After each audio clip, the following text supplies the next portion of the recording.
सावित्री को वैसे ही काफ़ी चिंता हो रही थी, क्योंकि उसका पति 11 बजे आने की कहकर अभी तक ट्रक नहीं लेकर नहीं आया था। उसका पति सुखवंत ट्रक चलाता था। सावित्री को अच्छी तरह पता था कि सुखवंत रात के समय शराब पीकर ट्रक चलाता है, इसीलिए उसकी चिंता जायज़ थी। आशंकाओं के बदले उसके मन में घिरने लगे थे। ऊपर से मुद्रे का लगातार रोना भी उसे और ज़्यादा परेशान कर रहा था। सावित्री के पिता ने जब सुखवंत के हाथों में उसका हाथ दिया था, तब सुखवंत इसी घर में अकेला रहता था और किराए की जीप चलाता था। फिर उसने ट्रक चलाना शुरू कर दिया। सावित्री को आज भी वह दिन अच्छी तरह याद है, जब सावित्री के पिता आखिरी बार बेटी दामाद से मिलने आए तो दरवाज़ा सुखवंत ने ही खोला। अरे आप आइए आइए, इधर से गुजरा था, सोचा मिलता जाऊं। सावित्री के पिता अंदर आते हुए बोले। सावित्री अपना उभरा हुआ पेट साड़ी के पल्लू से ढकने का असफल प्रयास करते हुए बोली, पिताजी आपकी तबीयत कैसी है अब? मैं ठीक हूँ बेटे सुखवंत, मेरी एक आखिरी विनती मानोगे? पिताजी सुखवंत से मुखातिब होकर बोले। जी कहिए बेटे, ईश्वर की कृपा से तुम अब 2 से 3 होने वाले हो। मैं चाहता हूँ तुम शराब छोड़ दो, नहीं तो तुम्हारे बच्चे पर इसका प्रतिकूल प्रभाव पड़ सकता है। जी मैं कोशिश करूँगा।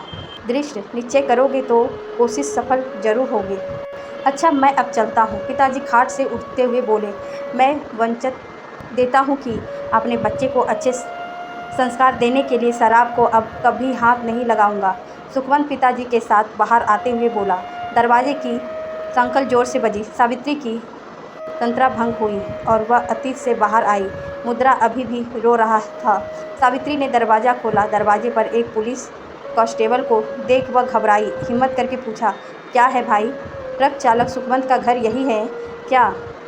कांस्टेबल ने पूछा। जी यही है, मैं उनकी पत्नी हूँ। सावित्री घबराई स्वर में बोली।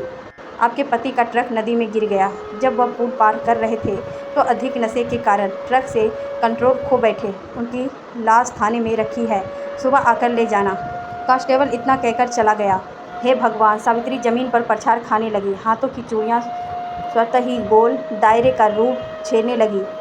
इसके बाद तो सावित्री की ज़िंदगी की दिनचर्या ही बदल गई। दिन भर बड़े लोगों के घर में चौका बर्तन करना और रात को 4-4 घंटे सिलाई करना। जब सावित्री दूसरों के घर चौका बर्तन करने जाती, तब भी मुद्रा उसके साथ ही होता था। गुजरते समय के साथ मुद्रे की परवरिश भी अच्छे ढंग से होने लगी। 22 वर्ष गुजर गए। मुद्रा ना रहकर इंजीनियर मोहन हो गया और सावित्री सिलाई मशीन चलाते चलाते 60 वर्ष की बुढ़िया नजर आने लगी। आज बरसों बाद सावित्री के मन में उमंगें थी, क्योंकि उसका बेटा मोहन शहर से इंजीनियरिंग की डिग्री लेकर आ रहा था। सावित्री ने पूजा की थाली तैयार करके रख ली। बार बार उसकी निगाहों दरवाज़ा पर जा रही थी। जब किसी का इंतजार हो तो समय भी पहाड़ सा हो जाता है। सावित्री की बेचैनी बढ़ती ही जा रही थी। तभी दरवाजे पर साइकिल रुकी और उसके डाकिया उतरकर एक लिफाफा हाथ में लेता हुआ सावित्री की ओर बढ़कर बोला, आपकी चिट्ठी।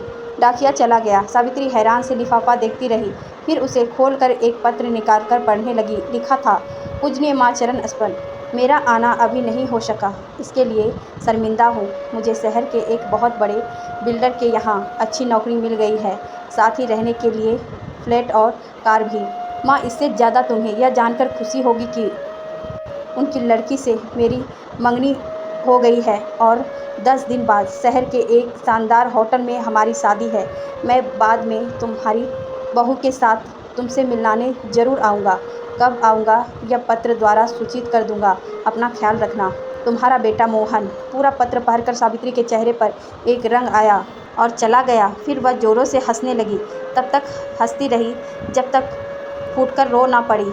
कई दिन बीतने पर सावित्री को जब आत्मबोध हुआ तो उसे लगा सब कुछ व्यर्थ है। अब इसके फर्ज पूरे हुए, उसे चलना चाहिए। 5 वर्ष बीत गए, मगर कोई यह नहीं जान पाया कि सावित्री अपना घर यूँ लावारिस छोड़कर कहाँ चली गई। मोहन की शादी के 5 वर्ष बीतने पर भी वह संतान का मुख नहीं देख पाया। डॉक्टरों ने भी उसकी पत्नी मनोरमा को बांझ साबित कर दिया था, मगर एक दिन मनोरमा को पता चला कि काशी में गंगा किनारे एक आश्रम में एक साध्वी है, जिनका आशीर्वाद ही चमत्कार है। उसने मोहन से उनके दर्शन की जिद की, तो मोहन को मजबूर होकर मनोरमा को काशी लेकर जाना पड़ा।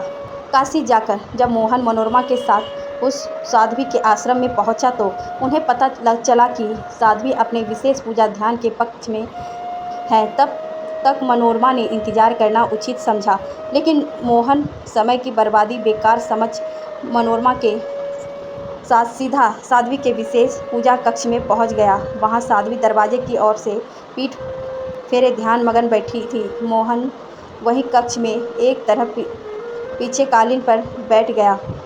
मनोरमा घुटनों के बल वहीं जमीन पर बैठकर अपना आंचल फैलाकर भराए स्वर में बोली, माई मेरी शादी को 5 वर्ष हो गए मगर संतान नसीब नहीं हुए।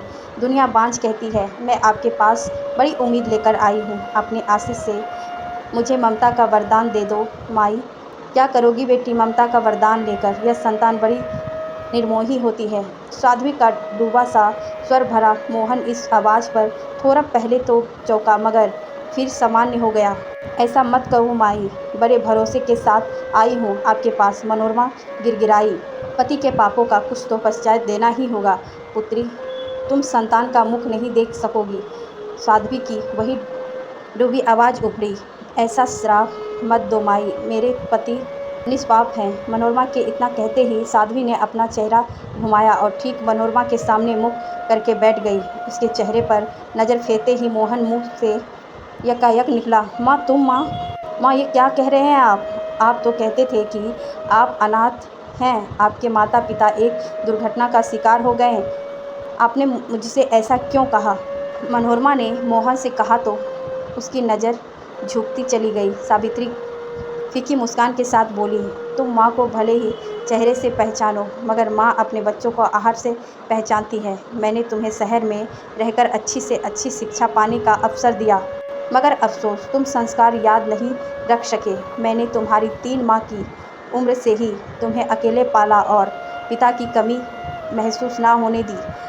अपने सारे फ़र्ज पूरे किए मगर तुम अपने फ़र्ज भूल गए। मैं यह सोचकर गर्व करती थी कि अपने अकेले की ही मेहनत से अपनी मंजिल पाई मगर आज मुझे आपकी पत्नी होने पर शर्म महसूस हो रही है। मनोरमा सिसक कर बोली, अब हमारे उत्संग का समय हो रहा है, तुम दोनों जा सकते हो। सावित्री खड़ी होते हुए बोली, माँ मुझे बांझ होने के श्राप से मुक्ति देते जाओ। मनोरमा सावित्री के पैर पकड़ते हुए बोली, पुत्री मैं खुद नहीं जानती मेरे मुंह से यह वचन कैसे और क्यों निकले मगर शायद यही कुदरत का न्याय हो। फिर भी तुम मन में धैर्य धारण कर उसी कुदरत की कृपा की प्रतीक्षा करो जिससे तुम्हें यह श्राप दिया। सावित्री ऐसा कहकर कक्ष से बाहर निकल गई। अपने पीछे छोड़ गई बिलखती मनोरमा और पश्चाताप के आंसू आंखों में लिए मोहन।